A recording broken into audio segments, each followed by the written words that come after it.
Hello guys, I am Akshay Kumar and you all are watching the sedative doctor. तो आज के इस वीडियो में हम बात करने वाले हैं ह्यूमन कार्डियोलॉजी से रिलेटेड एक टॉपिक के बारे में जिसका नाम है हार्ट अटैक। एक बहुत ही कॉमन टॉपिक है और इसके कारण बहुत सारे लोगों का डेथ होता है। Actually most of the people का डेथ इसी कारण से होता है, हार्ट अटैक के कारण से ही होता है। आपने काफ़ी बार सुना भी होगा कि हार्ट अटैक से किसी का डेथ हो गया, ऐसा कुछ। तो आज हम इसी के बारे में बात करेंगे कि एक्चुअली हार्ट अटैक क्या होता है और ये कैसे होता है, इसमें क्या क्या ड्रग्स यूज़ किए जाते हैं, इसे कैसे डायग्नोज किया जाता है। I will discuss everything about this topic in this video. तो चलिए अब समझते हैं कि हार्ट अटैक क्या है। तो हार्ट अटैक को जानने से पहले ये जानिए कि हार्ट अटैक को मेडिकल टर्म में मायोकार्डियल इन्फार्क्शन कहते हैं। अब हार्ट अटैक एक्चुअली क्या है वो इसके मेडिकल नेम से ही क्लियर हो सकता है, वो इसके मेडिकल नेम में ही छुपा है। इसका मेडिकल टर्म यानी कि मायोकार्डियल इन्फार्क्शन दो वर्ड से मिलकर बना है, जैसा कि आप देख ही रहे हैं, पहला मायोकार्डियल और दूसरा इन्फार्क्शन। तो ह्यूमन हार्ट का जो वॉल होता है यानी कि आउटर कवरिंग होता है हार्ट का, वो बेसिकली 3 लेयर से बना होता है। जिसमें सबसे बाहर का लेयर, सबसे आउटर लेयर को इपीकार्डियम कहते हैं, मिडिल यानी बीच वाले लेयर को मायोकार्डियम कहते हैं, और तीसरे यानी कि सबसे अंदर वाले लेयर को इंडोकार्डियम कहते हैं। तो ये 3 मसल के लेयर होते हैं जो कि हार्ट के आउटर वॉल में प्रेजेंट होते हैं। ठीक है। तो यहाँ से जो मिडिल लेयर है यानी कि मायोकार्डियम, यहाँ से आया है मायोकार्डियल। यानी कि हम मिडिल लेयर के बारे में कुछ बात कर रहे हैं मायोकार्डियल इन्फार्क्शन में। यानी कि मायोकार्डियल इन्फार्क्शन और हार्ट अटैक में हार्ट के वॉल के मिडिल लेयर यानी मायोकार्डियम के लेयर में कुछ प्रॉब्लम होता है, इतना तो समझ आ गया। अब आगे है दूसरा वर्ड, इन्फार्क्शन। इन्फार्क्शन मतलब होता है डेथ ऑफ टिश्यूज, इसे नेक्रोसिस बोलते हैं। Infarction means death of tissues due to inadequate blood supply. इसका मतलब क्या है कि खून के ढंग से सप्लाई ना होने के कारण जब टिश्यूज का डेथ होने लगता है, नेक्रोसिस होने लगता है, तो उसे हम इन्फार्क्शन कहते हैं। तो अब इस दोनों को एक साथ मिलाइए तो हार्ट के मायोकार्डियम लेयर में, हार्ट के मसल के मायोकार्डियम लेयर में जब टिश्यूज का डेथ होने लगता है पुअर ब्लड सप्लाई के कारण, तब हम उसे मायोकार्डियल इन्फार्क्शन कहते हैं। अब ये पुअर ब्लड सप्लाई क्यों हो सकता है, इसके बहुत सारे कारण हैं, बहुत सारे रीजंस हैं।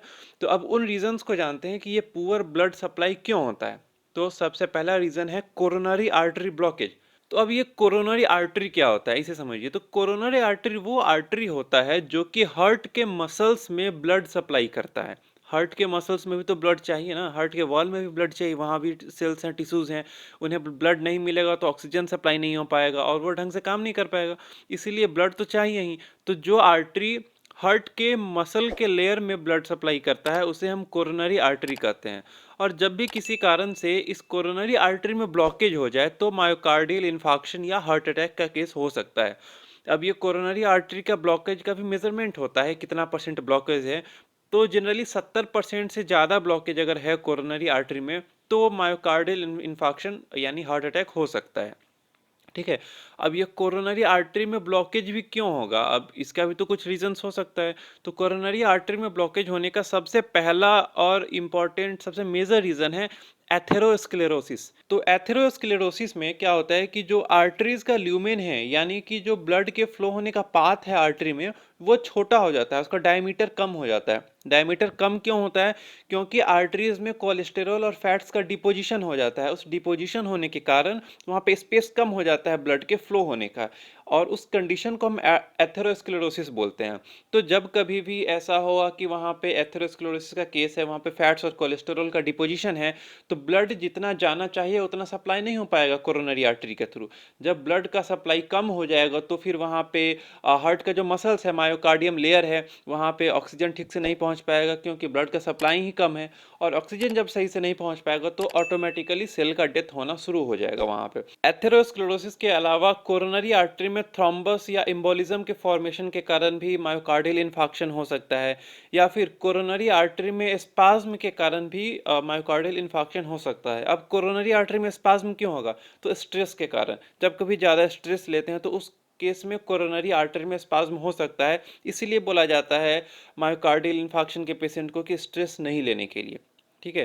तो ये तो बात हुआ हमने किया कि उसका मायोकार्डियल इन्फेक्शन का कारण क्या था, वो कैसे होता है और हार्ट अटैक बेसिकली है क्या। अब सिम्टम्स के बारे में बात करें तो मायोकार्डियल इन्फेक्शन के पेशेंट में चेस्ट के लेफ्ट साइड में हेवीनेस फीलिंग होता है, भारीपन लगता है चेस्ट के लेफ्ट साइड में। उससे बहुत पसीना आना शुरू होगा जिसे हम मेडिकल टर्म में पर्सपायरेशन कहते हैं। उसके हार्ट में पेन होता है जिसे एंजीना पेक्टोरिस कहते हैं, हार्ट पेन। फिर उसे चेस्ट के लेफ्ट साइड में ही पेन होता है, और वो पेन रेडिएटिंग पेन होता है। रेडिएटिंग पेन कहने का मतलब कि वो पेन सिर्फ चेस्ट में नहीं होता, वो चेस्ट से ऊपर की तरफ बढ़ता है। ऊपर की तरफ बढ़ते हुए शोल्डर में पेन होगा, शोल्डर के बाद नेक में पेन होना शुरू होता है, उसके धीरे धीरे जॉ में वो पेन रेडिएट होता है। तो इस तरह से रेडिएटिंग पेन क्रिएट होता है। इसके बाद मायोकार्डियल इन्फेक्शन के पेशेंट में मेंटल कन्फ्यूजन बहुत ज़्यादा होता है। फिर आप जब उसका बीपी आप मेज़र करेंगे तो बहुत इरेगुलर बीपी आएगा, पल्स भी बहुत इरेगुलर मिलेगा। तो ये सारे सिम्टम्स होते हैं हार्ट अटैक या मायोकार्डियल इन्फाक्शन के पेशेंट्स में। अब इन्वेस्टिगेशन की बात करें अगर, तो इसमें सबसे इंपॉर्टेंट और सबसे पहला किया जाता है trop T test. So trop T is basically troponin protein released from the myocardial infarct cells, ठीक है। तो ट्रॉप टी टेस्ट के अलावा हम फिर पेशेंट का ईसीजी कराते हैं। ईसीजी में हमें वेव्स इरेगुलर देखने को मिलते हैं।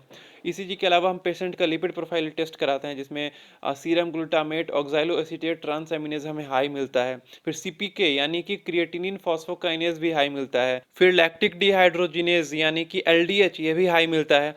और एट लास्ट हम पेशेंट का एंजियोग्राफी भी करा सकते हैं, जिसमें हमें ये पता चलता है कि कोरोनरी आर्टरी में कितना ब्लॉकेज है, और फिर उसके अकॉर्डिंग हम पेशेंट का ट्रीटमेंट आगे प्रोसीड करते हैं। ठीक है। अब मैनेजमेंट के बारे में बात करें तो सबसे पहले हम लिपिड कंट्रोल करते हैं पेशेंट का, डायबिटीज़ मेलाइटस का मैनेजमेंट करते हैं, विटामिन सी डाइट को बोलते हैं हाई करने के लिए, फिर बीपी मैनेजमेंट करते हैं, स्ट्रेस को डिक्रीज करने के लिए बोलते हैं पेशेंट को ये बोलते हैं कि स्ट्रेस ज़्यादा ना लेने के लिए, रेगुलर एक्सरसाइज करने के लिए बोलते हैं, और most important chest physiotherapy. Chest physiotherapy का एक बहुत बड़ा रोल होता है मायोकार्डियल इन्फाक्शन के मैनेजमेंट में। तो ये सारा चीज़ हम मैनेजमेंट के लिए करते हैं। अब ड्रग्स के बारे में बात करें अगर, तो पेशेंट को कौन सा ड्रग देना है ये टोटली डिपेंड करता है पेशेंट के कंडीशन पर, ठीक है। फिर भी जो कॉमनली यूज्ड ग्रुप्स हैं ड्रग के, वो हैं सबसे पहले एस इनहिबिटर्स, ठीक है। एस इनहिबिटर्स में रैमीप्रिल, इनालाप्रिल ये सब यूज़ किया जाता है। देन फिर बीटा ब्लॉकर्स यूज़ किए जाते हैं, जैसे मेटप्रोलोल, एटिनोलोल। उसके बाद फिर एंटी प्लेटलेट ड्रग्स यूज़ किया जाता है, जैसे एस्पिरिन, इकोएस्प्रिन। देन फिर ड्यूरिंग अटैक कुछ इंजेक्शंस यूज़ किए जाते हैं, जैसे हिपेरिन इंजेक्शन यूज़ किया जाता है, एड्रेनालिन इंजेक्शन यूज़ किया जाता है, नोरामेट इंजेक्शन यूज़ किया जाता है। और इसके अलावा भी बहुत सारे ड्रग्स हैं जो यूज़ किए जाते हैं मायोकार्डियल इन्फाक्शन के पेशेंट्स में, और वो टोटली डिपेंड करता है पेशेंट के इटियोलॉजी पर। पेशेंट को किस कारण से मायोकार्डियल इन्फाक्शन हुआ है, उस चीज़ पर डिपेंड करता है कि हमें कौन सा ड्रग देना है। अगर कोरोनरी आर्टरी के ब्लॉकेज से ही हुआ है, तो कोरोनरी आर्टरी भी किस कारण से ब्लॉकेज हुआ है, उसमें कितना परसेंट का ब्लॉकेज है, इस सारी चीज़ पर डिपेंड करता है। और साथ साथ अगर पेशेंट को डायबिटीज़ मेलाइटस है, तो हम डायबिटीज़ मेलाइटस के मैनेजमेंट का भी ड्रग देते हैं पेशेंट को। तो ये सारी बातें हुई हार्ट अटैक यानी कि मायोकार्डियल इन्फाक्शन के बारे में, ठीक है। इस टॉपिक पर अगर कोई भी डाउट हो, आपको किसी भी तरह का कोई सवाल पूछना हो, तो आप कमेंट सेक्शन में पूछ सकते हैं, या फिर हमें इंस्टा पे मैसेज कीजिए, हमें डीएम कीजिए। हमारा यूज़र नेम है @sedative_doctor, जो कि आपको स्क्रीन पर भी दिख रहा होगा, या फिर डिस्क्रिप्शन बॉक्स में भी आपको मिल जाएगा, ठीक है। और आप किसी टॉपिक पर अगर वीडियो चाहते हैं तो आप वो भी सजेस्ट कर सकते हैं। आई विल मेक श्योर कि मैं उस टॉपिक पर वीडियो बनाऊं, ठीक है। तो फिर मिलते हैं अगले वीडियो में किसी अच्छे और नए टॉपिक के साथ। तब तक be happy and be safe.